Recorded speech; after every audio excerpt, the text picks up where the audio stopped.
আল্লাহ নবীর মাথার মধ্যে একটা আঘাত করলো, রক্ত বের হইতেছে। নবীজি মাথায় হাত দিয়া রক্ত মাখা মাথা লইয়া নবী আবার বাড়িতে ফিরে আসলেন।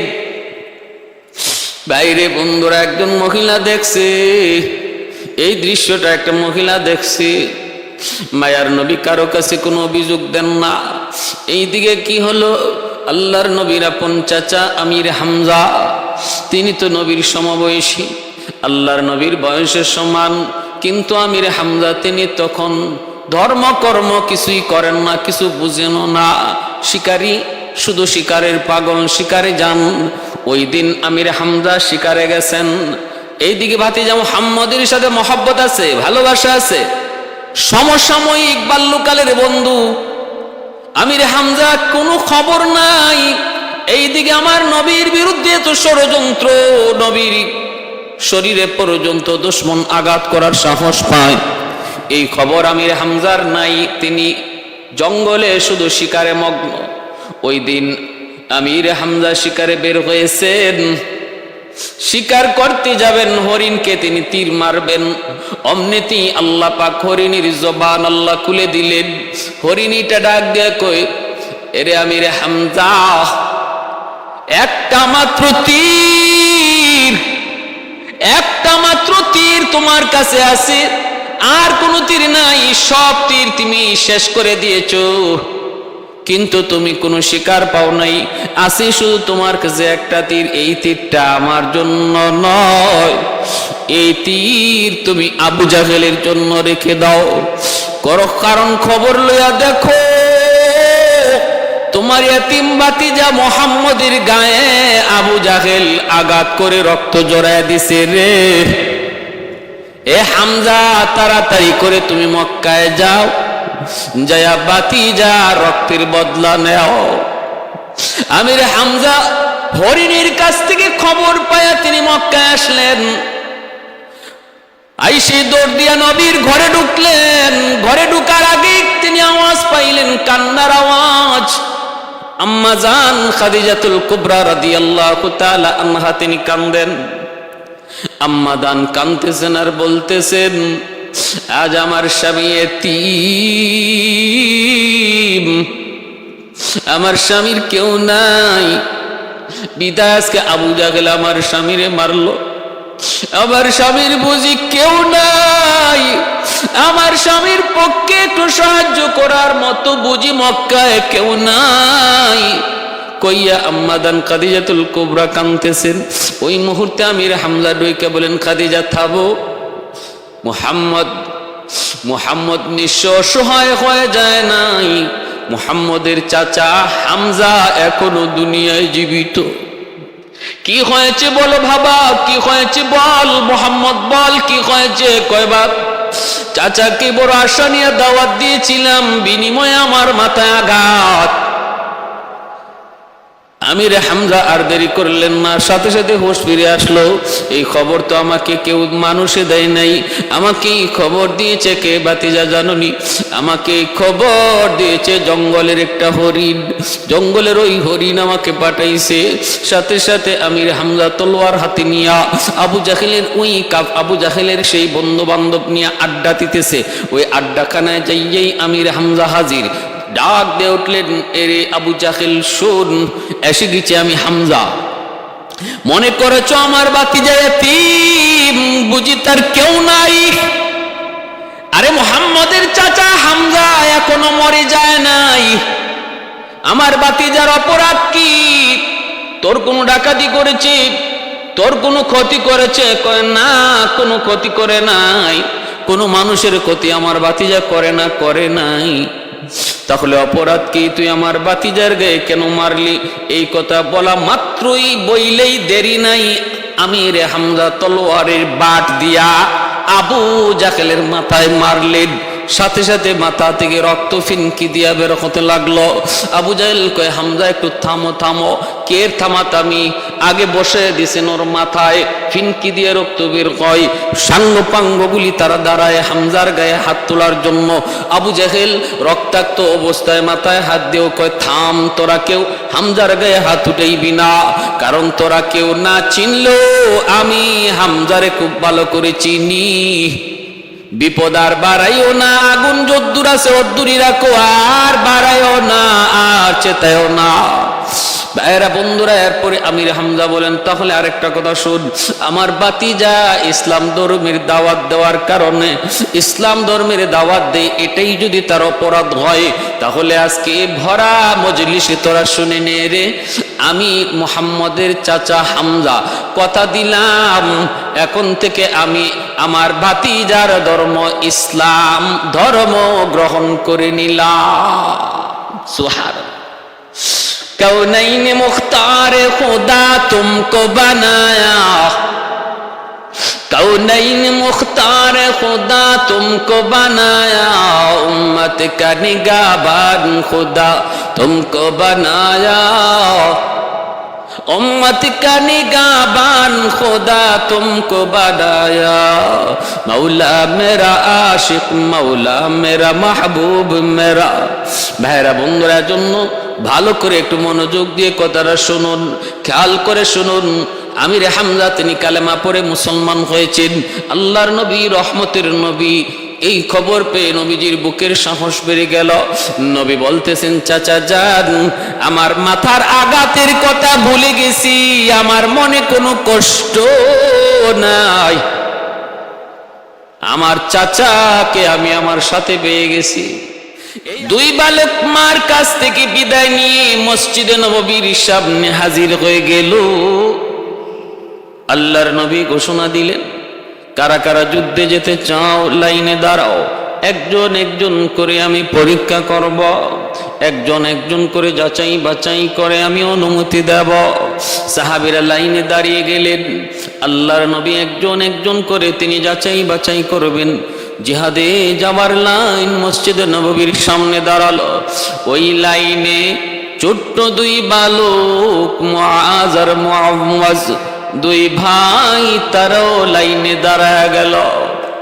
পাও কি দিয়া রাখলো?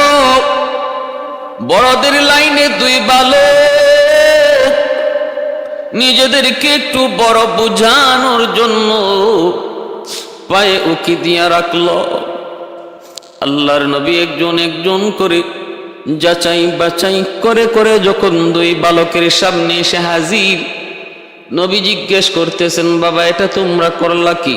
এখানে কেন দাঁড়াইছো? এটা তো খেলার মাঠে যাওয়ার কোনো লাইন নয় বাবা, এটা জিহাদের ময়দানে যাওয়ার লাইন। এ বাবা এখানে কেন দাঁড়াইলা? তখন দুই বালক বলতেছে, নবী গো, আমরা ভালো করে জানি গো নবী, এটা খেলাধুলার মাঠে যাবার কোনো লাইন নয়, এটা জিহাদের মাঠে যাবার লাইন। আল্লাহর নবী বলে, বাবা জানো যদি, তাহলে তাও কি জানো জিহাদের ময়দান বড় খতরনাক, হয় নিজের কল্লা দিতে হয়, নতুবা দুশ্মনের কল্লা আনতে হয়, তাহলে তোমরা কেন দাঁড়াইলা? দুই বালক বলতেছেন, মায়ার নবী, আমরা ভালো করে জানি আমরা দুশ্মনের কল্লা আনতে পারবো না। ওগো নবীজি, আমাদের মাও একই প্রশ্ন করেছেন, মাকে যেই জবাব দিয়েছি সেই জবাব আপনাকেও দেব। আমরা এতিম, আমাদের বাবা নাই। আজ যদি আমাদের বাবা দুনিয়ায় জীবিত থাকতেন, তাহলে আপনার সাথে যুদ্ধে যাইতেন। খেলার মাঠে বন্ধুদের সাথে ছিলাম, আওয়াজ পেয়েছি আপনি যুদ্ধের ময়দানে যাবেন। বন্ধুদের সাথে খেলাধুলা বাদ দিয়া মায়ের কাছে দৌড় দিলাম অনুমতি নেওয়ার জন্য। মা জিজ্ঞেস করে, বাবা যুদ্ধে যায় করবা কি? ওগো নবীজি, আমরা বলেছি যদিও দুশ্মনের কল্লা কাটতে পারবো না, কিন্তু দুশ্মন যখন আমার নবীর দিকে তীর মারবে, আমরা দোনো ভাই নবীর সামনে দাঁড়ায়া নিজের কলিজা দিয়া তীরগুলা ফিরাবো, কলিজা ছিদ্র হয়ে যায় যাক, জীবন চলে যাবে যাক, কোনো বাধা নাই, কিন্তু তবু আমার নবীর গায়ে কোনো তীর লাগতে দেব না। আল্লাহর নবী কথা শোনা মাত্রই আসমানের দিকে চোখটা উঠে নবী চোখের পানি জোড়ায় কান্দে আর বলতেছেন, মালিক তুমি আনসারদের উপর রহম করো, আনসারদের উপরে তুমি রহম করো, আনসার মদিনার আনসারদের উপরে তুমি খুশি হয়ে যাও। ছোট্ট দুইটা বালক নবীর প্রতি কি পরিমাণ দরদ, কি পরিমাণ ভালোবাসা। কারণ আনসাররা বলেছিল, নবী গো, মদিনায় ঢোকা পর্যন্ত দায়িত্ব আপনার। হিজরত করে আমার নবী যখন মদিনায় আসলেন, মদিনার আনসার সাহাবীরা বলেছিলেন, নবী গো, ওগো নবীজি, মক্কার এই জালেমদের কাছে আপনার থাকার প্রয়োজন নাই, আপনি মদিনায় চলে আসুন, আমরা আপনার জিম্মাদার। তবে নবী গো, হিজরত করার পথে মদিনায় আসা পর্যন্ত জিম্মাদার আপনি আপনার আল্লাহ পাক রব্বুল আলামিনের হাতে। মদিনায় ঢোকা মাত্রই আমরা আপনার জিম্মাদার, আমরা জীবিত থাকতে আপনার কোনো ক্ষতি দিব না, প্রয়োজনে আগে আমাদের জীবন যাবে, তারপরে আপনার দিকে হাত উঠবে। আল্লাহর নবী রহমতের নবী মায়ার নবী সাহাবায়ে কেরামদেরকে বলেন, সাহাবীরা এবার তোমরা বলো তো দেখি, দেখছো দুইটা বালকের কি পরিমাণ জজবা, কি পরিমাণ তাদের জজবা, নবীর প্রতি দ্বীনের প্রতি কি পরিমাণ ভালোবাসা, কি পরিমাণ মহব্বত।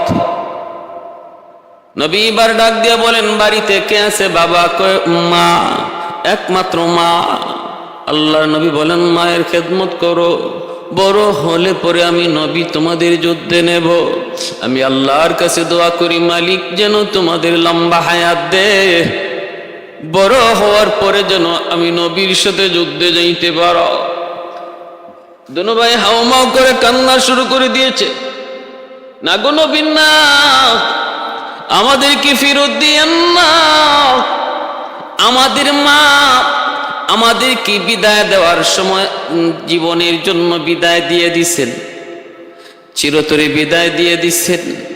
আর মা আল্লাহর কাছে হাত উঠে কইছে, মালিক হাসরের মাঠে তোমার সামনে দুইজন শহীদের মা হইয়া পরিচয় দিতে চায়। দ্বীনের নবী মায়ার নবী, নবীর যুগের একজন মহিলার প্রতি কি পরিমাণ নবী এবং ইসলামের ধর্মের দরদ আল্লাহর নবী তা দেখলেন, শুনলেন। আল্লাহর কাছে আবারও আনসার মহিলাদের জন্য আল্লাহর কাছে দোয়া করলেন। এইবার নবী বলতেছেন, বাবা দুজন যদি চলে যাও তাহলে মা একা হয়ে যাবে, চলবে মা কাকে নিয়ে? বড়জনকে নবী বলতেছেন, তুমি যুদ্ধে যাবা, ঠিক আছে, তোমাকে অনুমতি দিলাম, কিন্তু ছোটজনকে নবী বলতেছেন, বাবা তুমি বাড়িতে চলে যাও, যায় মায়ের খেদমত করো, বড় হলে পরে আমি নবী যুদ্ধে নেব। আর মনে রেখো, মায়ের খেদমত, মায়ের সেবা আল্লাহর রাস্তায় জিহাদের চেয়ে কম সওয়াব নয়, এটাও বহুত বড় জিহাদ, এতেও আল্লাহ বহুত খুশি হয়। যাও মার সেবা করো, বড় হলে পরে আমি নবী তোমাকে যুদ্ধে নেব। এই কথা বলা মাত্রই ছোট ভাই হাউমাউ করে কাঁদতে লাগলো আর বলতেছে, নবী গো, আমাকে আপনি একা ফেরত দিয়েন না গো নবী, আমাকে যদি আপনি একা ফেরত দেন তাহলে আমার আম্মা বলবে আমার বড় সন্তানকে আল্লাহ কবুল করেছে, তোরে কবুল করে নাই, আমি কোনো জবাব দিতে পারবো না, কারণ দুজনকে মা একসাথে বিদায় দিয়েছেন। অতএব আপনি যদি ভাইয়াকে রাখেন, আমাকে আপনি ছেড়ে দেন, তাহলে মার কাছে জবাব দেওয়ার মতো আমার কিছু থাকবে না। ইয়া রাসূলুল্লাহ, ইয়া হাবিবাল্লাহ, যদিও আমি বয়সে ছোট গো নবী, কিন্তু আমার ভাইয়ার চেয়ে আমার শক্তি গায়ে বেশি। জিহাদের ময়দানে শক্তির বেশি প্রয়োজন, শক্তির বেশি প্রয়োজন। অতএব নবী গো, আপনি আমাকে অনুমতি দেন। আর যদি আপনার সন্দেহ হয় তাহলে ভাইয়ার সাথে আমারে কুস্তি লাগায়া দেন।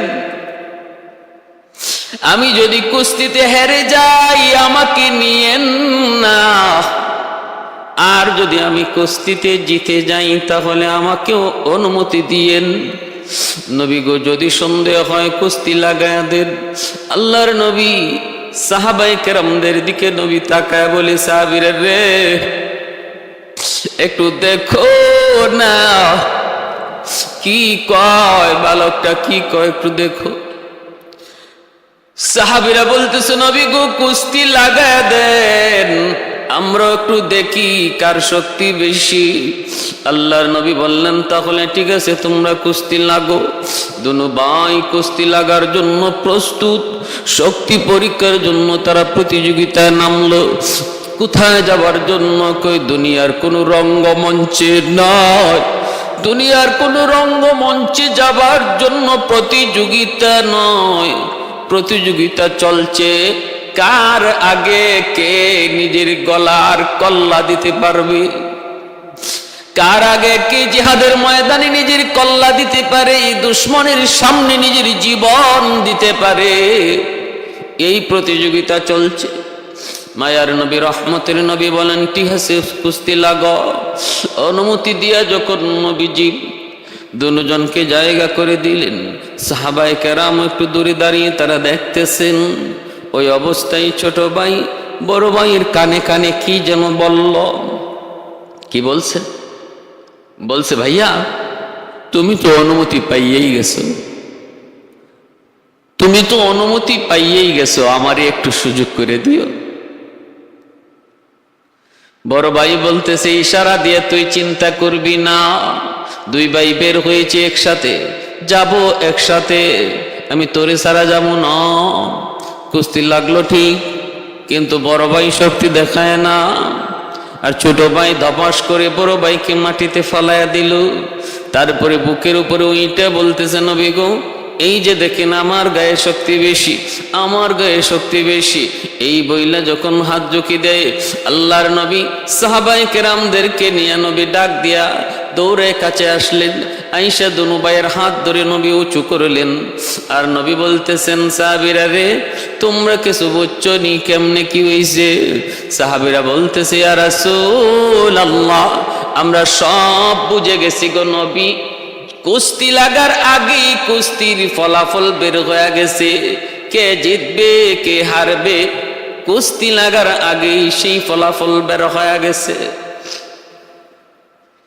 সাহাবীরা বলতেছে, ইয়া রাসূলুল্লাহ, না না, দুজনকে অনুমতি দেওয়া লাগবে গো নবী, দুজনকে অনুমতি দিয়ে দেন। আল্লাহর নবী এবার দুজনকে অনুমতি দিয়ে দিলেন। বদরের ময়দানে চলছে দুই ছোট্ট বালক, আপন দুই ভাই, মুআয আর মুআওয়াজ, 10 বছর 12 বছরের দুই বালক। এবার শুনুন কাহিনী, এই দুই বালক বদরের ময়দানে কি কাণ্ড ঘটায়। আরে আল্লাহর গোলাম, এ যুবক, খেয়াল করে শুনো, ওই ছোট্ট দুই বালক বদরের ময়দানে কি কাণ্ডটা ঘটাইল, ইতিহাসের পাতায় স্মরণীয়, হাদিসের কিতাবে স্মরণীয় হয়ে রইল। বাইরে বদরের যুদ্ধের দিকে রওনা দেয়। বদরের ময়দান, বদরের যুদ্ধটা ছিল ইসলামের প্রথম যুদ্ধ। আল্লাহর নবীর সঙ্গে সাহাবী ছিলেন মাত্র 313 জন। ওই ভাই, 70টা উট ছিল, 2টা ঘোড়া ছিল, 8খানা তলোয়ার ছিল। এই হলো সম্বল, একদম নাই বললেই নাই। বাকিদের হাতে ছিল খেজুরের ডাল। এই দুই ভাই, তারাও 2 খেজুরের ডাল হাতে নিয়ে বদরের ময়দানের দিকে রওনা দেয়। আল্লাহর নবী, রহমতের নবী, মায়ার নবী বদরের প্রান্তরে যাবার আগেই নবী খবর পেয়ে গেলেন আবু সুফিয়ান টের পেয়ে এই রাস্তা পরিবর্তন করে অন্য রাস্তায়, বিকল্প রাস্তায় সে মক্কার দিকে রওনা দিয়া দিছে। কারণ খুব চালাক মানুষ আবু সুফিয়ান, খুব চালাক মানুষ আবু সুফিয়ান। তিনি আন্দাজ করতে পেরেছেন এবং আশঙ্কা করেছেন উটের লেদ পরীক্ষা করে খেজুরের বিচি পাইছে। এই বিচি কোন জায়গার তাও পরীক্ষা করে দেখে মদিনার। আবু সুফিয়ান বুঝে গেছে তাহলে মদিনার উট যেহেতু এই দিকে আছে, অতএব মুহাম্মাদের বাহিনীও এই দিকে আছে। কত তীক্ষ্ণ বুদ্ধি! অন্য পথ অবলম্বন করলেন, অন্য পথ অবলম্বন করে চলে গেলেন আর দ্রুত বেগে দমদম নামে এক লোককে মক্কায় পাঠায় দিলেন। দ্রুত বেগে তুমি মক্কায় যাও, আবু জাহলকে যায় বলবা আমরা কাফেলা, এত বড় কাফেলা, 1000 উটের কাফেলা, আবার 50,000 স্বর্ণ মুদ্রার কাফেলা, মুহাম্মদ এবং তার বাহিনীর হাতে আমরা আক্রান্ত। আবু জাহেলের কাছে দ্রুত খবর পাঠাও। বিপদ সংকেত বোঝানোর জন্য উটের জিন সেটা উল্টায় দেওয়া হতো, নাক মুখ কেটে দেওয়া হতো, নিজের কাপড় উল্টায় পরা হতো, নিজের নাক কান দিয়েও রক্ত ঝরতেছে। এই অবস্থায় দমদম মক্কায় যায় প্রবেশ করল। ভাইরা আমার, মক্কার মানুষগুলি দৌড়ায় একত্রিত হয়ে যায়। বিপদ বিপদ, এমন কোন চিত্র দেখলেই তারা বুঝতো চরম আকারের বিপদ সংকেত। আবু জাহেল দৌড়ে হাজির হয়ে বলতেছে কি ঘটনা, তাড়াতাড়ি বল। কয় আমাদের কাফেলা আক্রান্ত, তাড়াতাড়ি সাহায্যের জন্য বাহিনী পাঠাও। আবু জাহেল মুহূর্তের ভিতরে সে ডাক দিয়া সৈন্য সামন্ত একত্রিত করল। 1000 সৈন্য এবং বিশাল অস্ত্র ভান্ডার নিয়ে আবু জাহেল আবু সুফিয়ানকে সাহায্য করার জন্য, আল্লাহর নবীর বিরুদ্ধে যুদ্ধ করার জন্য সেও বদরের দিকে রওনা দিল। ভাইরা আমার, বের হওয়ার পর আবু জাহেল আবু সুফিয়ানকে পেয়ে গেল জুহফা নামক জায়গায়। এই জুহফা নামক জায়গায় আবু সুফিয়ানের সাথে আবু জাহেলের দেখা। আবু সুফিয়ান বলতেছে আমাকে মুহাম্মদ পায় নাই, ভিন্ন পথে আমি চলে এসেছি, অতএব তোমাদের আর যাবার প্রয়োজন নাই। কিন্তু আবু জাহেল বলতেছে না, আমি বের হয়ে গেছি যুদ্ধ করার জন্য, সৈন্য সামন্ত সবাই প্রস্তুত, আমরা একেবারে মুহাম্মদকে শেষ করে দিয়ে আসব। যদি বদরে পাই, আর যদি না পাই তাহলে ওই জায়গায় কয়েকদিন থাকবো, আমোদ প্রমোদ করব, ঢোল তবলা গান বাজনা নাটক সিনেমা ইত্যাদি অনুষ্ঠান করব, তারপরে আসব। এখনই আমরা মক্কায় আর এইভাবে ফিরত যাব না, আমরা পূর্ণ প্রস্তুতি নিয়ে এসেছি। ভাইরা বন্ধুরা, এই হলো তাকদীরের ফয়সালা। কারণ আবু জাহেলের জীবনের শেষ দিন হবে বদরের ময়দান, আবু জাহেলের মরণের জায়গা হবে বদর। অতএব তাকে বদরে যেতেই তো হবে। আল্লাহ যাকে যে জায়গায় মরণ লিখে রাখছেন ওই জায়গার দিকে কোনো না কোনো একটা বাহানায় আল্লাহ তারে পৌঁছায় দেন। ইদা কাদাল্লাহু লিআবদিন আইয়ামুতা, ইদা কাদাল্লাহু আবদান আইয়ামুতা বিআরদিন জাআলাল্লাহু লাহু ইলাইহা হাজাতান, আও কামা ক্বালা নবী আলাইহিস সালাম। আল্লাহর নবী বলেন, যার যেখানে মরণ আল্লাহ লিখে রাখছেন ওই জায়গায় কোনো না কোনো একটা বাহানায় আল্লাহ তারে পৌঁছাবেন। আবু জাহেলের প্রয়োজন ছিল না, কারণ যে উদ্দেশ্যে বের হয়েছে আবু সুফিয়ানের কাফেলাকে সাহায্য করবে,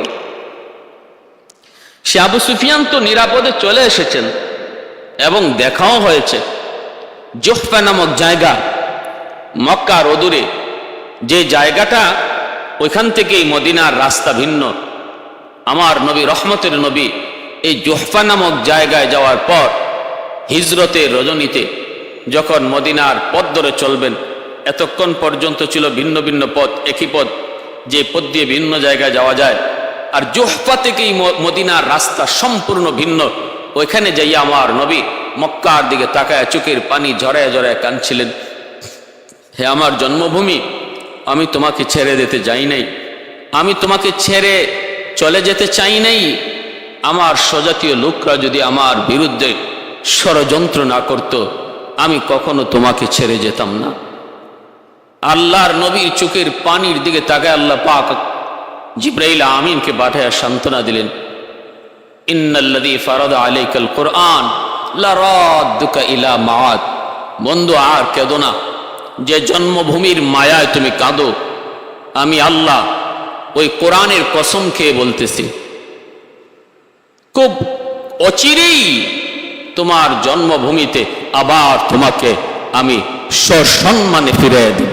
সুবহানাল্লাহ। আবু সুফিয়ান নিষেধ করার পরেও আবু জাহেল বদরে যাবেই, গেল। আল্লাহর নবী বদরের ময়দানে পৌঁছার আগে আগে আবু জাহেলের দল ওইখানে যাইয়া উঁচা জায়গাটা যুদ্ধের অনুকূল, যুদ্ধের পক্ষে যে জায়গাটা, ওই জায়গাটা বাছাই করে তারা দখল করে নিল। আর এদিকে আল্লাহর নবী খবর পেয়েছেন যে আবু সুফিয়ান চলে গেছে, কিন্তু আবু জাহেলের বাহিনী আসতেছে, আবু জাহেলের বাহিনীর সাথে যুদ্ধ করতে হবে। আল্লাহ পাক বলেছিলেন, বন্ধু, আমি আল্লাহ ওয়াদা দিলাম 2 কাফেলার যে কোনো এক কাফেলার বিজয় তোমাকে দেব। এখন 2 কাফেলার কোন কাফেলা? সাহাবাই কেরামের মনের তামান্না ছিল ব্যবসায়িক কাফেলাটা যদি আমরা পেয়ে যাই তাহলে লাভবানও হব, আর বিপদের আশঙ্কাও কম, কারণ তারা তো আর যুদ্ধের প্রস্তুতি নিয়ে আসে নাই। কিন্তু আবু জাহেলের বাহিনী তো ছিল যুদ্ধের পরিপূর্ণ প্রস্তুতিমূলক একটা কাফেলা। কিন্তু আল্লাহ পাকের ফয়সালা, আল্লাহ পাকের ফয়সালা, এই কঠিন কাফেলার মোকাবেলাই সাহাবাই কেরাম হয়ে গেলেন। আল্লাহ নবী সাথে সাথে পরামর্শ নিতে চাইলেন যে এখন আমরা কি করব? আমরা তো যুদ্ধের জন্য বের হই নাই, প্রস্তুতিও নাই, কিন্তু যুদ্ধ আমাদের সামনে বেঁধে গেছে। এখন কি করব? আমরা যুদ্ধ করব নাকি মদিনায় চলে যাব? এই যখন নবীজি পরামর্শ নিতে চাইলেন, তখন আনসার মুহাজির সাহাবাই কেরামের মধ্যে আবু বকর সিদ্দিক, হযরত ওমর, উসমান, তারা বলতেছেন, ইয়া রাসূলুল্লাহ, ওগো নবী, আমরা মদিনায় ফিরে যাব না, আমরা যুদ্ধ করব, আমরা যুদ্ধ করব। কিন্তু 313 জনের মধ্যে মুহাজির সাহাবী ছিলেন কম, মাত্র 75 জন। বাকি সমস্ত সাহাবাই কেরাম ছিলেন আনসার, মদিনার আনসার সাহাবী। তাদের সংখ্যা ছিল এই বদরের কাফেলা, বদরি কাফেলার মধ্যে বেশি। আল্লাহ নবীর মনের তামান্না ছিল যে আনসারদের পক্ষ থেকে কোনো জবাব আসুক। আল্লাহর নবী, রহমতের নবী, আনসারদের দিকে বারবার তাকাইতেছেন। তখনই আনসাররা বলতেছে, নবী গো, মনে হয় আপনি আমাদের মতামত জানতে চান। ইয়া রাসূলুল্লাহ, আমাদের মতামত বুঝি আপনি জানতে চান? আমরা আগেই বলেছি, মদিনায় আসা মাত্রই আপনার জিম্মাদারি আমাদের হাতে, আপনার পাহারাদার আমরা, মদিনার মানুষ আনসার। জীবন যাবে আমাদের আগে, তারপরে আপনার দিকে দুশমন কোন টোকা দিবে। ইয়া রাসূলুল্লাহ, যদি আপনি আমাদেরকে নিয়ে সমুদ্রে ঝাঁপ দেন, আমরা সমুদ্র ঝাঁপ দিতে রাজি। আগুনে যদি ঝাঁপ দেন, আগুনও ঝাঁপ দিতে রাজি। যে কোনো অবস্থায় আমরা আপনার সঙ্গে আছি। আমরা এমনটা বলবো না। মূসা নবীর উম্মতেরা মূসা নবী কি যেমন কথা বলেছিল, এমন কথা আমরা আপনাকে বলবো না। লা নাকুলু কামা ক্বালা বানু ইসরাঈল মূসা, ইযহাব আনতা ওয়া রাব্বুকা ফাকাতিলা ইন্না হাহুনা কাঈদুন। মূসা, তুমি আর তোমার রব যুদ্ধ করো, আমরা পারবো না। ওগো নবীজি, আমরা এমন কথা আপনাকে বলবো না। আমরা আপনার সাথে আছি, যেখানে যেতে চান আমরা আপনার সাথে। আগুনে নিয়ে ঝাঁপ দিবেন তাও রাজি, সমুদ্রে ঝাঁপ দিবেন তাও রাজি, আমাদের তরফ থেকে কোনো বাধা নাই। মায়ার নবী দয়ার নবীর চেহারা হাসি মুখ ফুটে উঠল। আল্লাহর নবী যুদ্ধের জন্য প্রস্তুতি নিচ্ছেন।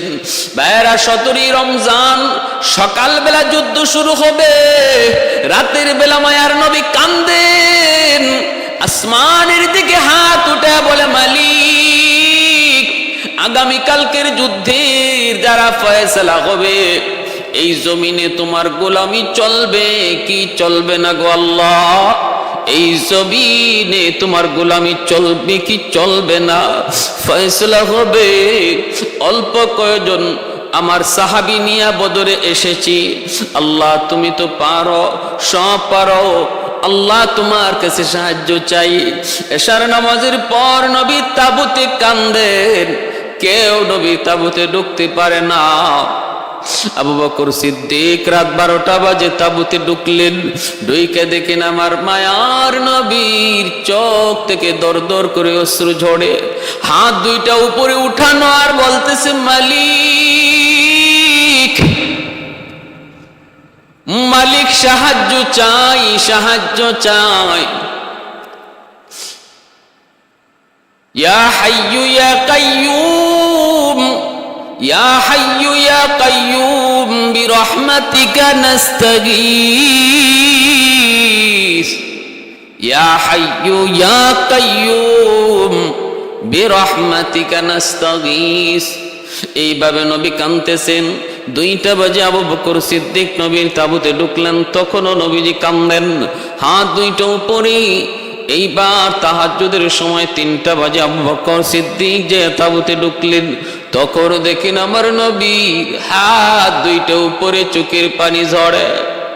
আল্লাহ পাক জিব্রাইলকে পাঠাইয়া দিছে, তাড়াতাড়ি যা, তাড়াতাড়ি যা, আমার বন্ধু এত লম্বা দোয়া করে কান্দে। এ জিব্রাইল, তাড়াতাড়ি যাও, যায় বন্ধুকে বলো, সুসংবাদ দাও। জিব্রাইল আমিন এসে বলতেছে, নবী গো, ওগো নবীজি, হাত মোবারক নামান, কান্না বন্ধ করুন।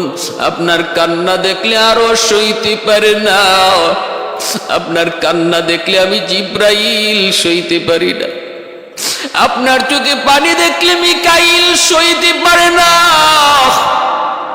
ওগো নবীজি, কান্না থামান। আগামীকাল বদরের যুদ্ধে আমি জিব্রাইল নিজে হাজির থাকব, ফেরেশতাদের কমান্ডার হব আমি জিব্রাইল। 1000, 3000, 5000 ফেরেশতা নিয়ে আমি জিব্রাইল বদরে থাকব। কোনো টেনশন নাই, কোনো ভয় নাই।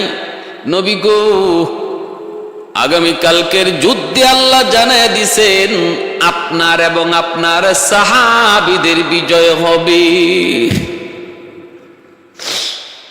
तकबीर में कलमा में नमाजों में जज़ा में,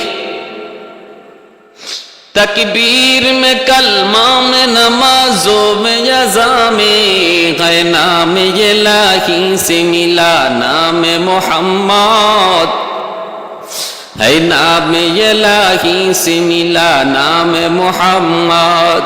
ऐ फरमाते हैं आदम को मुझे खुल्द तोरी में, लकहा हुआ तो बाब मिला नाम मोहम्मद, लकहा हुआ तो बाब मिला नाम मोहम्मद। महबूब ने कहा सल्ले अला नाम मोहम्मद, आका की जिया दिल की जिला नाम मोहम्मद, आका की जिया दिल की जिला नाम मोहम्मद। বদরের যুদ্ধে জিব্রাইল আমিন 5000 ফেরেশতা নিয়ে হাজির, জিব্রাইল নিজে কমান্ডার। এইদিকে ভাইরা ঘটনা ঘটলো কি শুনেন। আবু জাহেল আগে ভাগেই যায় ভালো জায়গা দখল করে নিল, উঁচু জায়গা দখল করে নিল। আবার তাদের পায়ের নিচে মাটি, জায়গা পেয়েছে উঁচু, উঁচা থেকে নিচুতে মারতে সুবিধা। অতএব সুবিধাজনক জায়গায় আবু জাহেল এবং তার সাঙ্গপাঙ্গরা, আল্লাহর নবী যেখানে জায়গা নিয়েছেন ওই জায়গাটা ছিল সমতল নিচু জায়গা। নবী আর সাহাবীদের পায়ের নিচে ছিল বালু, হাঁটা চলা করাও বড় কষ্টকর, অতএব যুদ্ধ করাও কষ্ট হবে। ওই অবস্থায় সকালবেলা মায়ার নবী রহমতের নবী যুদ্ধে যাবেন, এর আগে আল্লাহর গায়বী মদদ শুরু হয়ে গেল। মুষলধারে বৃষ্টি, এমন বৃষ্টি আল্লাহ পাক নাজিল করলেন, ওই মুষলধারে বৃষ্টির কারণে যুদ্ধের পরিবেশ মুসলমানের পক্ষে চলে আসলো, দুশমনের বিপক্ষে চলে গেল। বলে কেমনে? বৃষ্টির কারণে উঁচা জায়গার মাটি হয়ে গেল পিছলা, এত পিছলা হয়ে গেল, এত পিচ্ছিল, পা রাখা কষ্টকর। মারবে তো পরে, আগে পা তো সামলাইতে হবে। এখন তো আবু জাহেল তার সাঙ্গ পাঙ্গরা দেখে হায় হায়, হলকে বৃষ্টির কারণে তাদের উঁচু জায়গার মাটি পিচ্ছিল হয়ে গেছে, পা সামলাইতে পারে না। আর এই দিকে আল্লাহর নবী, সাহাবী এবং সাহাবীদের পায়ের নিচে ছিল বালু, বৃষ্টির পানিতে বালু হয়ে গেল আরামদায়ক, আরামদায়ক, চলতে বড় সুবিধা। এক বৃষ্টির দ্বারা যুদ্ধের পরিবেশ আল্লাহ পাক মুসলমানদের পক্ষে নিয়ে নিলেন, পক্ষে দিয়ে দিলেন। ওই ছোট্ট দুই বালু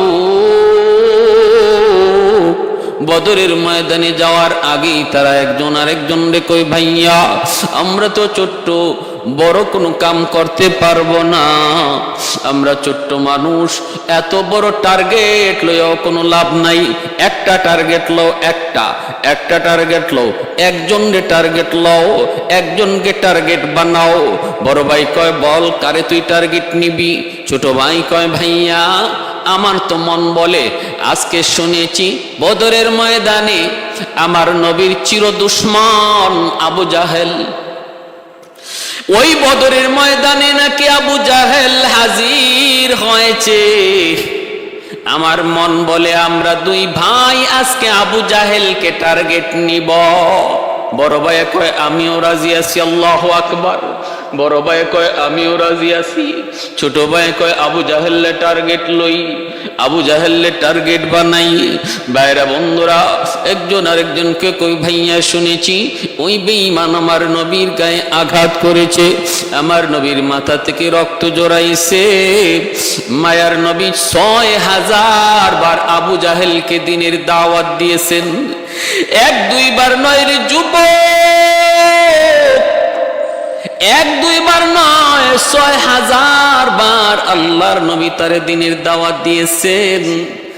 এই আবু জাহেল বদরের ময়দানে টার্গেট লইল দুইটা ছোট্ট বালক, ১০ বছর ১২ বছরের দুই ভাই, নবীর সাহাবী আব্দুর রহমান ইবনে আউফ রাদিয়াল্লাহু তাআলা আনহুকে বদরের ময়দানে যাইয়া তারা ডাক দেয়া কই, ইয়া আম্মি আরিনি আবা জাহেল, চাচা যান আবু জাহেল কোনটা একটু দেখা দেন। আব্দুর রহমান ইবনে আউফ রাদিয়াল্লাহু তাআলা আনহু কয়, এ বেটা তোমরা আবু জাহেলকে দিয়ে কি করবা? দুই ভাই কই, চাচা যান আমরা সিদ্ধান্ত নিয়েছি, আমরা ছোট্ট মানুষ, বেশি কাম করতে পারবো না, বেশি টার্গেটও নিতে পারবো না, টার্গেট আমরা দিব একজন। দুনু ভাই আমরা একমত, টার্গেট আজকে আমাদের আবু জাহেল। হয় বদরের ময়দানে আমরা জীবিত থাকবো, নতুবা আবু জাহেল জিন্দা থাকবে। ওই যে দেখো ঘোড়ার পিঠে সওয়ার, বড় বড় বড় বড় ধমকি দিচ্ছে, আওয়াজ দিচ্ছে, শাউট করছে, ওর নামই হলো আবু জাহেল। ফাঁকে ফাঁকে ফাঁকে ফাঁকে ফাঁকে ফাঁকে দুনো ভাই কোন রকম আবু জাহেলের গোড়ার কাছে যায় হাজির। এক ভাইয়ের হাতে, দুনো ভাইয়ের হাতে খেজুরের ডাল, এক ভাই খেজুরের ডাল দিয়া আবু জাহেলের ঘোড়ার পায়ে মারলেন, সাথে সাথে আল্লাহ পাক খেজুরের ডালটাকে তলোয়ার বানায় দিলেন। পা কেটে গেল, আবু জাহেল দপার দিয়া মাটিতে পড়ে গেল। আরেক ভাইয়ের হাতে ছিল আরেকটা খেজুরের ডাল, উনিও আর দেরি নাই আল্লাহু আকবার বইলা আবু জাহেলের বুকে বসায় দিলেন, ওই ডালটার তলোয়ার বানায় দিছেন আল্লাহ। মুহূর্তের ভিতরে আবু জাহেল খতম। এইদিকে ভাইয়েরা বন্ধুরা, নবীর সাহাবী হযরত আব্দুল্লাহ ইবনে মাসউদ রাদিয়াল্লাহু তাআলা আনহু তিনি দেখতেছেন, হায় হায় হায় কি ব্যাপার, ছোট্ট দুই বালক আবু জাহেলের মতো অহংকারীর মাটিতে শোয়া দিছে। দৌড়ায় তিনি কাছে আসলেন, আবু জাহেলের বুকের উপরে বৈশা বলতেছেন, একটু বল তো দেখি কে তোকে খতম করেছে, কে খতম করেছে জানোসনি? বহু অহংকারী দেখাইছিল দুনিয়ায়, অহংকার অহংকার, আল কিবরিয়া উরিদাই, অহংকার শুধু আমার আল্লাহর পোশাক, আল্লাহর পোশাক। এই পোশাক নিয়ে কেউ টানাটানি করবা না। আল্লাহ পাক রব্বুল আলামিনের পক্ষে অহংকার করা শুধু সাজে, মানুষের পক্ষে অহংকার করা সাজে না। নবীর সাহাবী বলতেছে, দেখ অহংকারীর পতন আল্লাহ কিভাবে ঘটায়। আমার মতো কোন বীর বাহাদুর তোরে খতম করে নাই রে, তোরে খতম করেছে ওই ছোট্ট দুইটা বালক, ওই যে দেখ দাঁড়ায় আছে ছোট্ট দুইটা বালক। ভাইরা বন্ধুরা, এবার আবু জাহেল কয়, তুই আমাকে এখন কি করবি? আব্দুল্লাহ ইবনে মাসউদ বলেন, আমি তোর কল্লা কাটবো, কল্লা কেটে এই কল্লা নবীর দরবারে নিয়ে যাব। আবু জাহেল মাটি থেকে পইরা জান যায়, ওই অবস্থায় কয়, আমার কল্লাটা যখন কাটবি গুড়িতে লাগায়া কাটবি, একদম চামড়াতে লাগায়া, দেহের সাথে লাগায়া কাটবি, যেন আমার কল্লা দেখতে বড় দেখা যায়, মাথাটা দেখতে যেন বড় দেখা যায়। যে ওই দেখে আমার মাথা দেখে যেন চিনে ফেলে এটা নেতার মাথা। একটু বড় করে কাটবি। নাউজুবিল্লাহ মিন যালিক। মৌতের সময়ও অহংকার যায় না, মৌতের সময়ও অহংকার যায় না।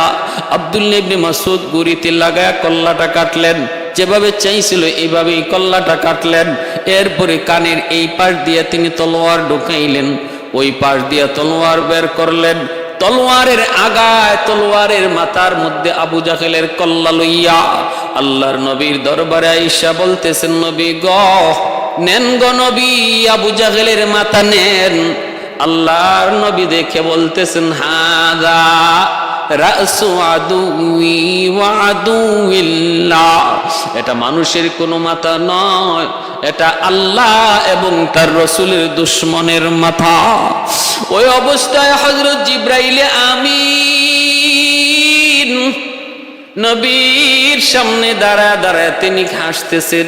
আবু জাহেলের কল্লার দিকে তাকায়া জিবরাইল আমিন বসে বসে হাসতেছেন। নবী তখন জিজ্ঞেস করেন, ভাই জিবরাইল হাসো কেন? জিবরাইল কয়, নবী গো হাসতেছে এজন্য, যেই বালক, যেই সাহাবী আব্দুল্লাহ ইবনে মাসউদ, সে কম মাথাটা আপনার দরবারে নিয়ে এসেছে তনুটা কান ছিদ্র কইরা।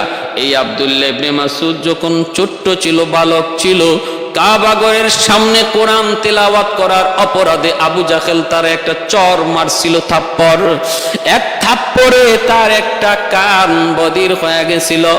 আজও পর্যন্ত আপনার সাহাবী আব্দুল্লাহ ইবনে মাসউদ এক কানে কম শুনে।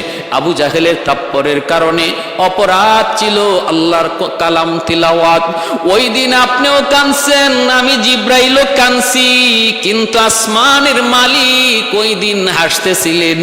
আমি তখন বলেছিলাম, মালিক তুমি হাসো, তোমার কোরআন তেলাওয়াত করার অপরাধে আব্দুল্লাহ মাইর খায়, আমরা কান্দি, আব্দুল্লাহ কান্দে, আর তুমি বুঝি হাসো। আল্লাহ তখন বলতেছিলেন, রে জিবরাইল, তোমরা তো এখন দেখো, সামন দেখো না, বর্তমান তোমাদের সামনে ভবিষ্যৎ নাই। দেখি বদর দেখি, আমি আল্লাহ বর্তমানও দেখি, ভবিষ্যৎও দেখি। যেই বালকটারে আজকে আবু জাহেল থাপ্পড় দিয়া তার কান নষ্ট করে দিয়েছে, আমি আল্লাহ দেখতেছি বদরের ময়দানে এই আব্দুল্লাহ আবু জাহেলের দুটা কান নষ্ট করবে, তলোয়ার ঢুকাইয়া এক কানের বদলা নিবে দুই কান। এজন্য আমি আল্লাহ হাসতেছি। ওগো নবীজি, আজ আমি দেখলাম নিজের চোখে আবু জাহেলের দুটা কান নষ্ট করেছে আপনার সাহাবী আব্দুল্লাহ ইবনে মাসউদ, যার একটা কান নষ্ট করেছিল আবু জাহেল। আল্লাহু আকবার। হযরত আব্দুল্লাহ ইবনে মাসউদ রাদিয়াল্লাহু তাআলা আনহু তিনি বলতেছেন, ইয়া রাসূলুল্লাহ, ওগো নবীজি, এই যে নেন, আপনার চাচারও আমি বন্দী করে নিয়ে আসলাম। নবীজির চাচা হযরত আব্বাস রাদিয়াল্লাহু তাআলা আনহু, ইনিও বদরের ময়দানে নবীর হাতে বন্দী। বদরের যুদ্ধটা ছিল এমন এক যুদ্ধ, ভাইয়ে ভাইয়ে যুদ্ধ, বাপ বেটায় যুদ্ধ, চাচাবাতি যায় যুদ্ধ। আবু আজিজ ইবনে বদরের যুদ্ধে হযরত আবু বকর সিদ্দিক রাদিয়াল্লাহু তাআলা নবীর পক্ষে, ওনার সন্তান আবু জাহেলের পক্ষে, ওনার সন্তান আবু জাহেলের পক্ষে। আবু আজিজ বিন উমায়ের হাতে হলো কাফেরদের পতাকা, আর মুসআব বিন উমায়ের রাদিয়াল্লাহু তাআলা আনহুর হাতে হলো মুসলমানদের পতাকা। আর দুজন হলেন আপন ভাই, দুজন আপন ভাই, একজনের হাতে কাফেরদের পতাকা, আরেকজনের হাতে মুসলমানদের পতাকা। এমন এক যুদ্ধ ছিল বদরের যুদ্ধ। নবী একদিকে, নবীর আপন চাচা হযরত আব্বাস রাদিয়াল্লাহু তাআলা আনহু নবীর বিপক্ষে। এই বদরের যুদ্ধে তিনি নবীর হাতে বন্দী। আব্দুল্লাহ ইবনে মাসউদ বলতেছেন, ইয়া রাসূলুল্লাহ, আমি বন্দী করে এনেছি। নবীজি বলেন, ভালো কথা। সাথে সাথে নবীর চাচা বলেন, ভাতিজা, তুমি কি বিশ্বাস করেছো তোমার সাহাবী আব্দুল্লাহ তোমার চাচা আব্বাসকে বন্দী করে এনেছে? এটা কি তোমার বিশ্বাস হয়? নবী বলেন, চাচা, বিশ্বাস তো হয় না, কিন্তু দেখতেছি তো তাই। চাচা বলতেছে, না ভাতিজা, না না ভাতিজা, না। এ ভাতিজা, কে আমাকে বন্দী করেছে তাকে কিছুক্ষণ আমি এখানে দেখেছি। বলে কোথায়? আবু জাহেলের মাথার পাশে বসে বসে মুচকি হাসতেছিল মানুষের সুরতে। অপরিচিত একটা মানুষ আবু জাহেলের কল্লার পাশে বসে বসে মুচকি হাসতেছিল। মানুষটা এখন কোথায়? সে আমাকে বন্দী করে এনেছে। আল্লাহর নবী বলেন, আল্লাহু আকবার, আল্লাহু আকবার। চাচা যান, ইনি তো মানুষ নন, ইনি মানুষের বেশে এসেছেন ফেরেশতাদের সরদার, কমান্ডার জিবরাইল আমিন। তখনই আব্বাস বলতেছে, ভাতিজা, বদরে আমরা যা দেখেছি তোমরা তা দেখো নাই রে। মাত্র রওনা দিছি, মাত্র রেডি হয়েছি মুসলমানের গায়ে আঘাত করব, হঠাৎ করে দিকে আকাশ থেকে সাদা পাগড়ি, সাদা পাঞ্জাবি পরে, ঘোড়ার উপরে সওয়ার আমার সামনে নাজিল হইয়া আমার গর্দানের মধ্যে তলোয়ার ধরছে। কই, তলোয়ারটা ফালাইয়া দে, তীরটা ফালাইয়া দে, নতুবা এখনই দ্বিখণ্ডিত করে ফেলবো। এই অবস্থায় সামনের দিকে আগাই, হঠাৎ দেখি পিছনে কে যেন আমার পিছনের মধ্যে তলোয়ার ধরছে। কয়েকটা কদম সামনে দিবি না, একটা কদম সামনে দিবি না। এমন অবস্থা বদরে আমরা দেখেছি, তোমরা তা দেখো নাই। তাদের হাতে আমরা পরাজিত হয়েছি। এরা কারা? এরা হলেন আল্লাহর পাঠানো নূরের তৈরি ফেরেশতা। আল্লাহ পাক কোরআনুল কারীমের সূরা আনফালের মধ্যে বলেছেন, 1000, 3000, পর্যায়ক্রমে 5000 ফেরেশতা আল্লাহ পাক বদরের যুদ্ধে নাজিল করেছিলেন। কমান্ডার ছিলেন জিবরাইল আমিন, কমান্ডার ছিলেন জিবরাইল আমিন। এজন্য ভাই বলতেছি, একটু ভালো করে শুনুন। আবু জাহেলের মতো এত বড় নিকৃষ্ট পাষণ্ড জালেমের অপমৃত্যু হয়েছে, খতম করেছে, ধ্বংস হয়েছে নাবালক 2টা ছোট্ট বালকের দ্বারা, যাদের নাম হলো মুআজ আর মুআওয়াজ। আপন দুই ভাই। এজন্য ভাইরে, অহংকার করা ভালো নয়। আল্লাহর মোকাবেলা কইরা কেউ কোনোদিন পারে নাই, পারবেও না, কোনোদিন পারে নাই, পারবেও না। আল্লাহর মোকাবেলা করার অর্থ হলো নিজের মাথা দিয়া দেয়াল ভাঙ্গা। মাথা দিয়া যদি কেউ দেয়াল ভাঙতে চায়, দেয়ালের কোনো ক্ষতি হয় না, কিন্তু নিজের মাথার অস্তিত্ব থাকে না। আমার নবী, মায়ার নবীর জন্মের 1000 বছর আগের একটি বাস্তব ঘটনা বলতেছি, শুনেন। ইয়ামেনের একজন বাদশা ছিল, যার নাম তুব্বাই আউয়াল হিময়ারি। খ্রিস্টান ধর্মের একজন মানুষ, পাদ্রীদেরকে বড় মহব্বত করত। 400 জন পাদ্রী, খ্রিস্টান ধর্মের পণ্ডিত, সর্বদা তার রাজ দরবারে থাকত এবং তাদের পরামর্শ নিয়ে সে চলত। আগেকার যুগে এমন বহু বাদশা ছিল রে ভাই, তারা রাজ দরবারে উলামায়ে কেরামদেরকে রাখত, তাদের পরামর্শ নিত, পরামর্শ মতো চলত। কারণ উলামায়ে কেরামের জেহেনের মধ্যে আল্লাহ দুনিয়া আখিরাতের জ্ঞান দান করেছেন, দুনিয়া আখিরাতের জ্ঞান দান করেন। এজন্য ভাই, ওই তুব্বাই আউয়াল হিময়ারি সেও এইভাবে 400 জন আলেমকে সর্বদা তার রাজদরবারে রাখত। একদিন বাদশা বলতেছে, আমার মন চায় আমি একটু কাবাগুর দেখব, আমি একটু মক্কা যাব। এই বইলা সৈন্য সামন্ত লইয়া 400 জন পণ্ডিত, 400 জন খ্রিস্টান ধর্মের পণ্ডিত সাথে লইয়া বাদশা রওয়ানা দিল। তারা হলেন তাওরাত কিতাবের পণ্ডিত। তাওরাত কিতাবের মধ্যে তাদের ছিল পাণ্ডিত্য। ভাইরা বন্ধুরা, তখনকার সময় তাওরাত ইঞ্জিল ছিল নির্ভেজাল আসমানি কিতাব। তাওরাত আসমানি কিতাব, ইঞ্জিল আসমানি কিতাব, পরিবর্তিত ছিল না। আল্লাহ যেভাবে নাজিল করছেন এভাবেই ছিল। বর্তমানে বাইবেল বলেন আর যাই বলেন, এর কোনোটাই আল্লাহ যে আকার, যে ভঙ্গিতে, যে অবস্থায়, যে ভাবে নাজিল করেছিলেন এই অবস্থায় নেই। সারা পৃথিবীতে বাইবেল যে কি পরিমাণ আছে, লন্ডনের বাইবেল আমেরিকার বাইবেলের সাথে মিলে না, আমেরিকার বাইবেল জাপানের বাইবেলের সাথে মিলে না। যার যেভাবে মন চায় এইভাবে পরিবর্তন করে রাখছে। যদি অরিজিনাল আল্লাহ প্রেরিত বাইবেল আর ইঞ্জিল কেউ পড়ে থাকে, তাহলে সেই বাইবেল আর ইঞ্জিলে আমার নবীর আগমনের সুসংবাদের কথা পাবে। কারণ আল্লাহ প্রত্যেকটা নবীকে তার আমার নবীর আগমনের ব্যাপারে সুসংবাদ দিয়েছেন। প্রত্যেকটা আসমানি কিতাবে নবীর আলোচনা রেখেছেন। বাদশা বলতেছে, আমি মক্কা যাব। সৈন্য সামন্ত নিয়ে মক্কার উদ্দেশ্যে রওনা দিল। মক্কার উদ্দেশ্যে রওনা দিল। ভাইরা বন্ধুরা, এইবার বাদশা দেখতেছি মক্কায় ঢুকবে, এত বড় বিশাল বহর, এত বড় একজন প্রভাবশালী বাদশা, কিন্তু মক্কার কোনো মানুষ তার সুস্বাগতম জানানোর জন্য বের হয় না, সুস্বাগতম জানানোর জন্য বের হয় না।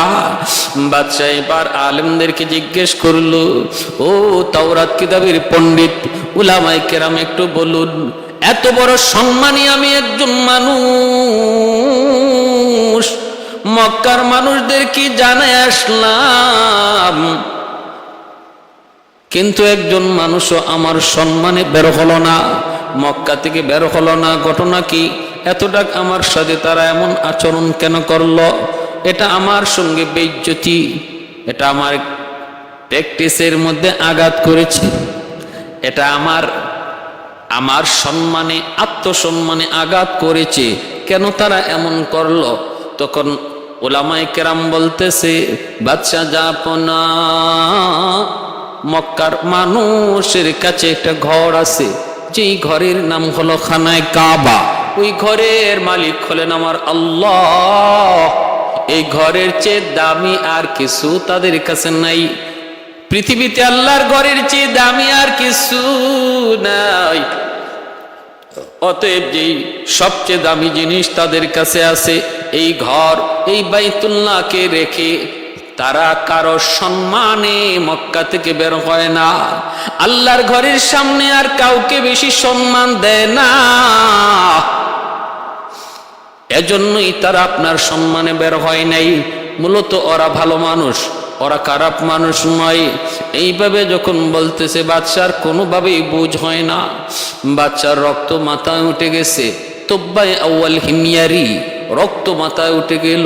না না, আমি মানতে পারলাম না, বিষয়টা আমি মেনে নিতে পারলাম না। যেই ঘর আমার সম্মানে বাধা হয়ে দাঁড়ালো, ওই ঘরটা আমি দেখব, এই ঘরটা প্রয়োজনে আমি রাখবো না, এই ঘর আমি প্রয়োজনে রাখবো না। যেই ঘর আমার সম্মানে বাধা হয়ে দাঁড়ালো, খানায় কাবার সামনে চলে আসলো। উলামায়ে কেরাম বারবার নিষেধ করে, বাদশা খবরদার, আগুন নিয়ে খেলা করো না। সব জায়গায় খেলা করা যায় না, সব জায়গায় হাত দেওয়া যায় না। একটু বুঝে শুনে হাত দিতে হয়। হাত দেওয়ার আগে ভাবতে হয়, হাত ফেরত আনা যাবে কি যাবে না। বুদ্ধিমান এটা বুঝে হাত দেয়। আল্লাহর ঘরে যদি তুমি হাত দাও, আমরা তাওরাত কিতাব পইরা যদ্দূর বুঝলাম, তোমার হাত ফেরত আসবে না রে, হাত ফেরত আসবে না। কারণ এই ঘর দুনিয়ার কোনো মানুষের ঘর নয়, এই ঘরের মালিক হলেন স্বয়ং আল্লাহ। এই ঘর আল্লাহ নিজে বানাইছেন। এই ঘর হলো পৃথিবীর মধ্যভূমি, এই ঘরের উপরেই হলো বাইতুল মামুর, যেই ঘরের চতুর্দিকে ফেরেশতারা সর্বদা তওয়াফ করে। আর জমিনে আল্লাহর ঘর এই খানা কাবার চতুর্দিকে মানুষ তওয়াফ করে। এই ঘর এটা আগুন নিয়ে খেলা করো না বাচ্চা, সব নিয়ে তামসা করা যায়, কিন্তু আল্লাহর ঘর নিয়ে কোনো তামসা করা যায় না। বাদশা বলতেছে না না, আমি মেনে নিতে পারতেছি না, আমি মানতে পারি না বইলা সে তার শক্তি সামর্থ্য দেখাইয়া আল্লাহর ঘর বাইতুল্লাহর দিকে হাত দিয়ে দিল। যেই মাত্র অসম্মানের সাথে আল্লাহর ঘর বাইতুল্লাহ মাত্র হাত দিল, সাথে সাথে আল্লাহ পাকের গজব নাজিল, আল্লাহ পাকের গজব নাজিল। চোখ দিয়া, মুখ দিয়া, নাক দিয়া, কানের ছিদ্র দিয়া, বডির যতগুলা ছিদ্র সমস্ত ছিদ্র দিয়া ফিনকি দিয়া রক্ত বেরোতে লাগলো। রক্ত চোখ দিয়া রক্ত বের হয়, মুখ দিয়া রক্ত বের হয়, নাক দিয়া রক্ত বের হয়, কান দিয়া রক্ত বের হয়। ব্যথায় আর যন্ত্রণায় ছটফট করে করে চিল্লাইতে লাগলো আর বলতেছে, ও উলামায়ে কেরাম রে, আমি বুঝি নাই, আমি তো বুঝি নাই, আমি তো গড় চিনি নাই, আমি তো সাধারণ গড় মনে করেছি, আমাকে তোমরা বাঁচাও, আমাকে বাঁচাও। উলামায়ে কেরাম বলতেছে, আমরা তো কতবার বললাম তুমি এমনটা করো না, আমাদের কথা তুমি মানলা না, এখন উপায় কি হবে? কয় আপনারা বলুন। তখন উলামায়ে কেরাম বলতেছে, আল্লাহর ঘরখানা আবার ধরো, দইরে বলো আল্লাহ ভুল করেছি, আমাকে মাফ করে দাও। কারণ তিনি হলেন গফফার, তিনি হলেন গাফির, তিনি হলেন গফুর। বড় বড় অপরাধীকেও আল্লাহ পাক ক্ষমা করে দেয়, তার গাফফার নামের খাতিরে আল্লাহ মাফ করে দেয়।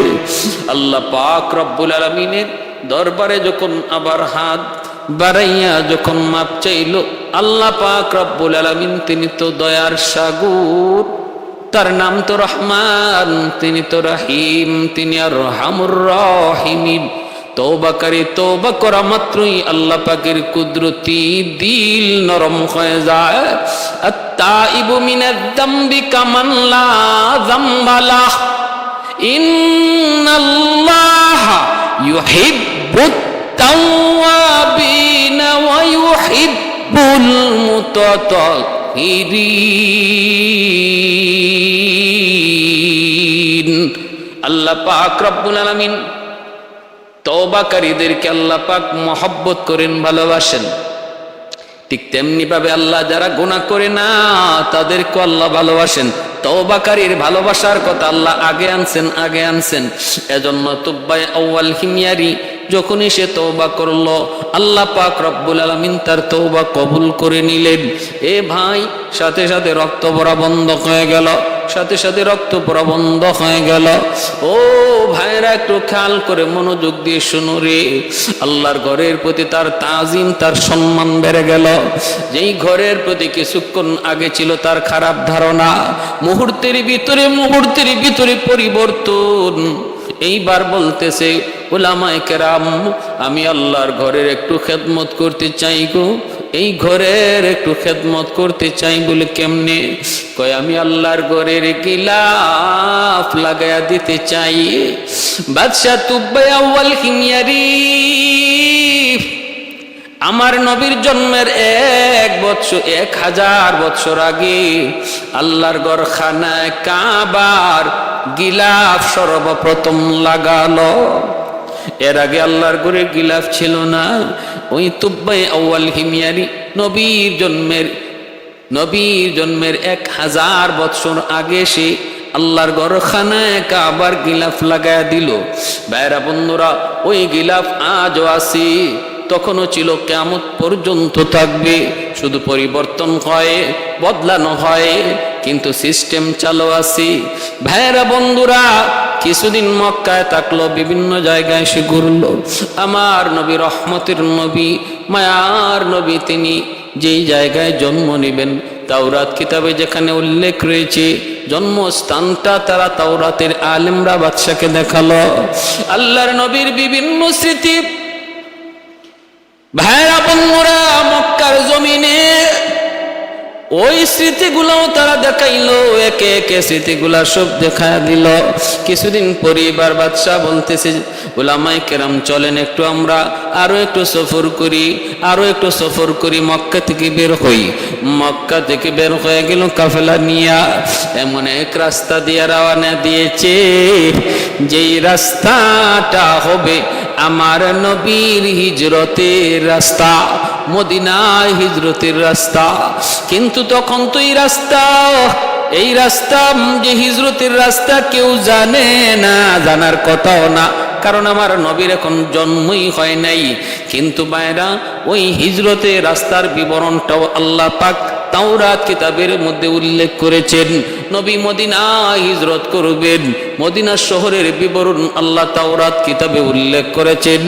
যেই মাত্র তারা এই রাস্তাটা দিয়ে রওনা দেয়, 400 জন আলেম, তাওরাত কিতাবের আলেম, একজন আরেকজনের চেহারার দিকে তাকায়, তাকায় বলতেছে কি ব্যাপার, রাস্তার কন্ডিশনটা একটু দেখো।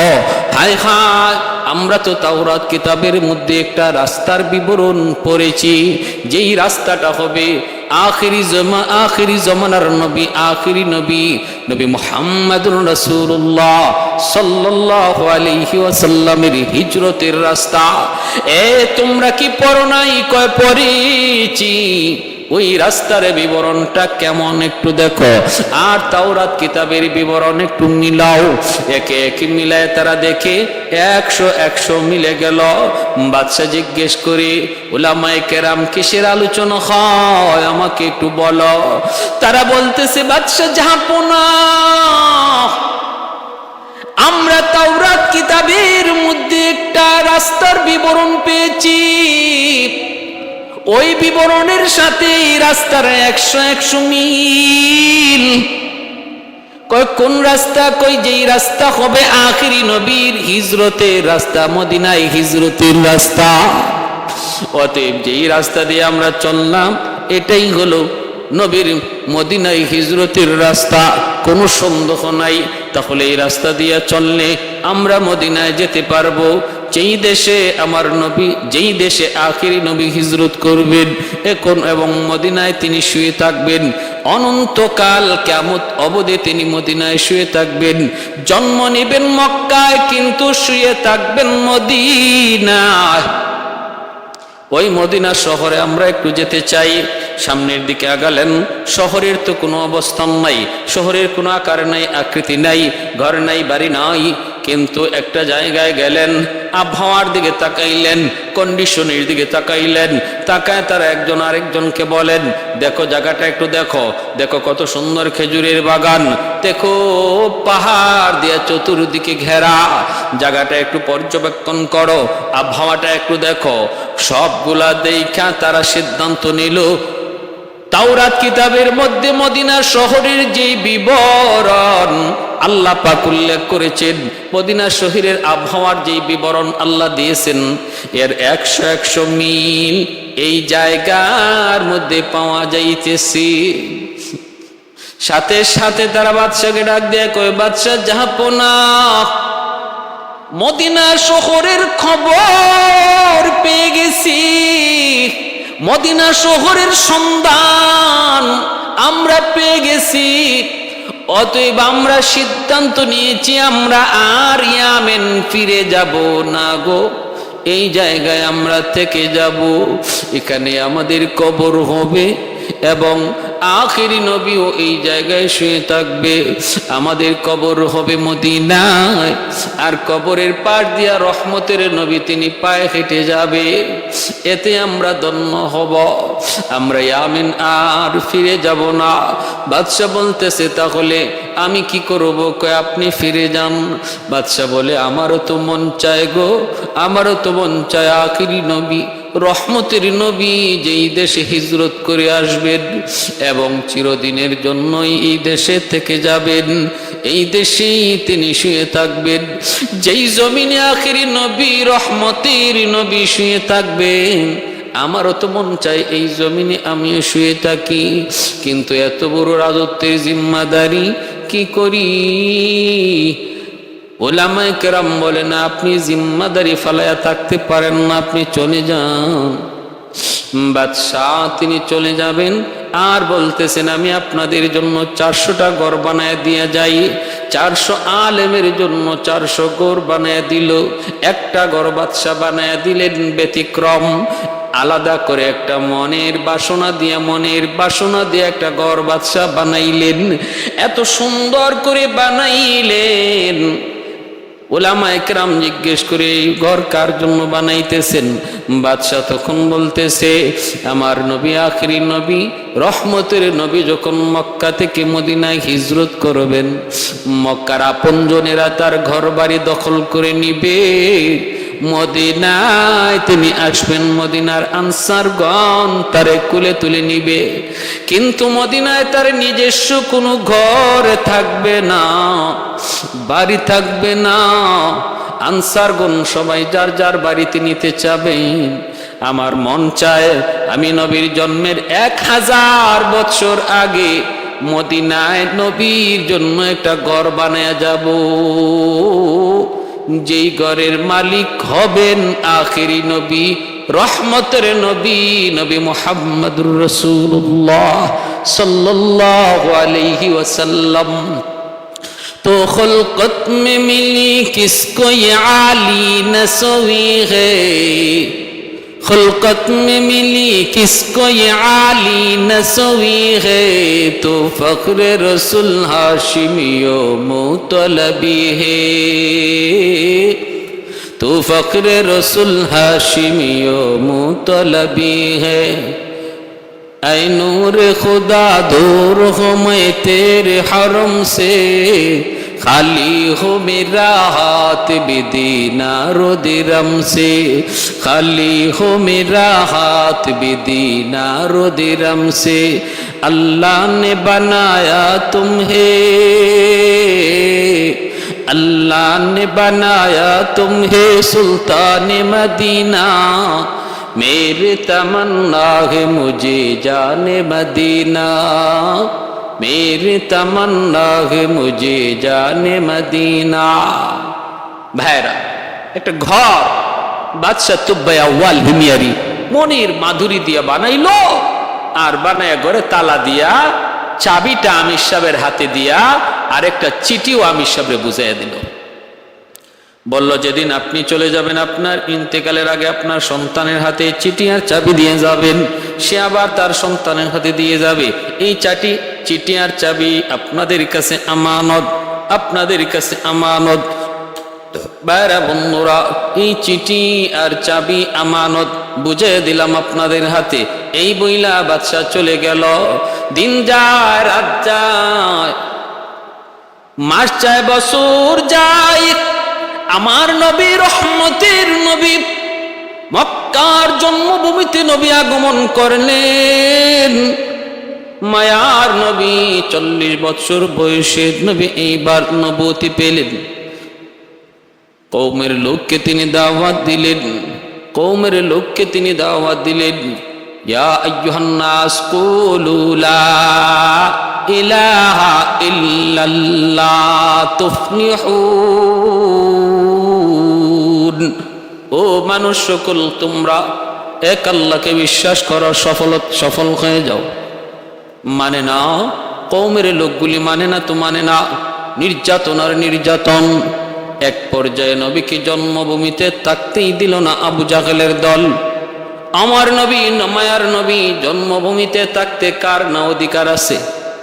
যে যার ধর্ম পালন করবে, কিন্তু জন্মভূমিতে থাকার অধিকার সবার, দেশ সবার, ধর্ম যার যার। বাংলার জমিন হিন্দু বসবাস করে, মুসলমান বসবাস করে, খ্রিস্টান বসবাস করে, সকল ধর্মের মানুষ এই দেশে বসবাস করবে, ধর্ম যার যার হবে, কিন্তু দেশ তো সবার হবে। দেশের ব্যাপারে কেউ ষড়যন্ত্র করব না, দেশের ব্যাপারে ষড়যন্ত্র করব না, কারণ দেশ হলো সবার।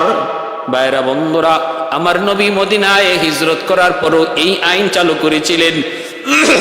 ইহুদিদের সাথে নবীর সন্ধি হয়েছিল, তোমরা তোমাদের ধর্ম পালন করো, আমরা তোমাদের নিরাপত্তা দিব।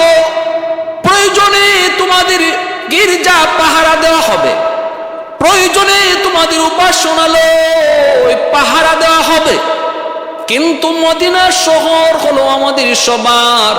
মদিনার কোনো ক্ষতি যেন আমাদের দ্বারা কারো না হয়, অথবা মদিনা যদি দুশমনের দ্বারা আক্রান্ত হয়, আমরা তখন আমাদের যার যার ধর্ম বলে তখন দেশ রক্ষার আন্দোলনে আমরা একসাথে ঝাঁপিয়ে পড়ব। বাংলাদেশ পাকিস্তানি হায়নাদের কাছ থেকে, পাকিস্তানি হানাদার বাহিনীদের কাছ থেকে মুক্ত করার জন্য দেশের তরে জীবন দিয়েছে মুসলমান, হিন্দু সহ বিভিন্ন ধর্মের মানুষ। কারণ দেশ রক্ষার ক্ষেত্রে ধর্মের কোনো বিভেদ নাই, সবাই এক, ধর্মের কোনো এখানে পাঠ নাই, সবাই এক। ভাইরা বন্ধুরা, এটা ইসলামের আদর্শ। ইসলামের আদর্শ মদিনার সনদের শিক্ষা, মদিনার সনদের শিক্ষা। আল্লাহর নবীকে মক্কায় থাকতে দেয় নাই শুধু নবী ধর্মের প্রচার করার কারণে। বলুন তো এটা ন্যায় হলো না অন্যায়? আন্তর্জাতিক মানের অন্যায়, খালি অন্যায় না, আন্তর্জাতিক মানের অন্যায়। এটা কোনো দেশে, কোনো আইনে, কোনো জাতিতে এর বৈধতা নাই। আল্লাহর নবী রহমতের নবী নিরুপায় হয়ে নবী মদিনা হিজরত করলেন।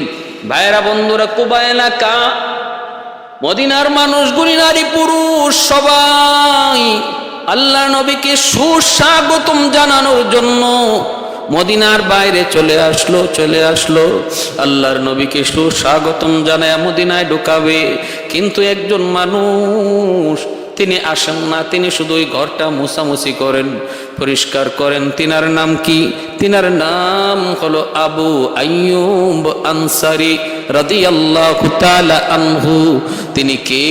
তিনি তো ওই সাহাবী যিনি হলেন ওই চিঠি আর চাবি, বংশ পরম্পরায় আমানত আস্তে আস্তে আবু আইয়ুব আনসারীর হাতে আইসা বসল। 1000 বছর আগে রেখে যাওয়া চিঠি আর চাবি সর্বশেষ পৌঁছল আবু আইয়ুব আনসারী রাদিয়াল্লাহু তাআলা আনহুর হাতে। তিনি ওই চিঠি আর চাবি হাতে রাখলেন আর ঘরটা শুধু মুছামুছি করেন। মানুষজন কইরে, আবু আইয়ুব তুমি কি মদিনার বাইরে যাবা না নবীকে সুস্বাগতম জানানোর জন্য? আবু আইয়ুব আনসারী বলতেছে, তোমরা যাও গো, আমার মন বলে নবী আমার খোঁজে, আমার তালাশে এখান পর্যন্ত আসবেন, কারণ আমার হাতে নবীর একটা আমানত আছে, আমানত। এই আমানতের খবর অবশ্যই আমার আল্লাহ তার হাবিবকে জানাবে, আর আমানত নেওয়ার জন্য নবী আমার কাছে আইসা পৌঁছবে। সুবহান। এ ভাই, আল্লাহর নবী কার বাড়িতে উঠবেন? সাহাবীরা একজন একজন করে নবীকে ডাকতে থাকে। নবী বলেন, আমি কারো বাড়িতে যাব না, কোথায় থাকবো, কোথায় যাব আমি কিছুই জানি না, জানেন আমার আল্লাহ, আর জানে আমার উটনি। উটনির পিঠে নবী বসে গেলেন, উটনি নবীকে নিয়ে রওনা দিল। কেউ উটনিকে রাস্তা দেখায় না, কোন দিকে যাবে তাও বলে না। একটা হায়ওয়ান কার ইশারায়? কয় আল্লাহর ইশারায় চলতেছে। সামনের বাড়িওয়ালা মনের আশা নিয়ে বসা, হায় রে উটনিটা যদি আমার বাড়িতে একটু বসতো রে, আমার তো কপাল খুলে যাইতো। কিন্তু উটনি তার বাড়িটা পাস করলো, হতাশ হয়ে গেল। পরের বাড়িওয়ালা বড় আশা নিয়ে, বুক বাঁধা আশা নিয়ে বসা, তার বাড়িটাও পার হয়ে গেল। মদিনার অলি গলি দিয়া উটনিটা এমন ভাবে হাঁটতেছে, মনে হয় যেন প্রতিটা রাস্তাঘাট উটনির ভালো করে আগ থেকে চিনা, এমন ভাবে সে হাঁটতেছে অলি গলি। হাঁটতে হাঁটতে পিছনে সাহাবায়ে কেরামের বহর, পিছনে সাহাবায়ে কেরামের বহর, মদিনার আনসার সাহাবীরা পিছনে পিছনে, উটনির পিঠে আমার নবী রহমতের নবী। সামনের দিকে আগুয়ান, সামনের দিকে আগুয়ান উটনি। যাইতে যাইতে যাইতে যাইতে ওই আবু আইয়ুব আনসারী রাদিয়াল্লাহু তাআলা আনহু যার হাতে রেখে যাওয়া তুব্বায়ে আউয়াল হিময়ারির ওই চিঠি আর চাবি আমানত, ওই বাড়িতে যায় উটনিটা বসলো। সুবহানাল্লাহ, আল্লাহু আকবার। ভাইরা বন্ধুরা একটু মনোযোগ। আল্লাহ নবী উটনির পিঠ থেকে নবী নামলেন, নাইমাই বলতেছেন, আবু আইয়ুব কোথায় আমার চিঠি, কোথায় আমার চাবি? সাহেব আল বেদায়া ওয়ান নিহায়া, ইসলামের ঐতিহাসিক ইতিহাস গ্রন্থ আল বেদায়া ওয়ান নিহায়ার মধ্যে তিনি উল্লেখ করেছেন। ভাইরা বন্ধুরা, নবী জিজ্ঞেস করি, আবু আইয়ুব কই আমার চিঠি আর চাবি আমার হাতে দাও। চিঠি আর চাবিটা তার হাতে দেওয়া হলো। এইবার আল্লাহর নবী চিঠিটা খুললেন, খুইলা দেখেন নবীর জন্মের 1000 বছর আগে ইয়ামেনের বাদশাহ তুবাই আউয়াল হিময়ারি বিস্তারিত তার সব সফরের কাহিনী লিখছে। লেখা বলতেছে, নবী গো, এখানে শুয়ে আছেন 400 জন তাওরাতের আলেম, যারা আপনার সাথে চিরনিদ্রায় শুয়ে থাকার নিয়তে আর জন্মভূমি ইয়ামেনে ফেরত যায় নাই। কিন্তু আমি বাদশা হওয়ার কারণে পারি নাই। আমারও মনের বড় তামান্না ছিল মদিনায় যেন আমার কবর হয়, কিন্তু হয় নাই। আমার তো দায়িত্ব কাঁধে, চলে গেলাম। কিন্তু নবী গো, আমি হলাম আপনার উপর 1 নম্বর ঈমানদার। আপনি দাওয়াতের আগে, জন্মের আগে আমি আপনার উপর ঈমান এনেছি। ওগো নবীজি শুনেন, মদিনায় হিজরত করে আপনি আসবেন, মদিনায় কোনো আপনার ঘর থাকবে না, বাড়ি থাকবে না। ওই অবস্থায় আপনি কই উঠবেন, কার বাড়িতে থাকবেন? আমি আপনার জন্য একটা ঘর বানায়া দিয়া গেলাম।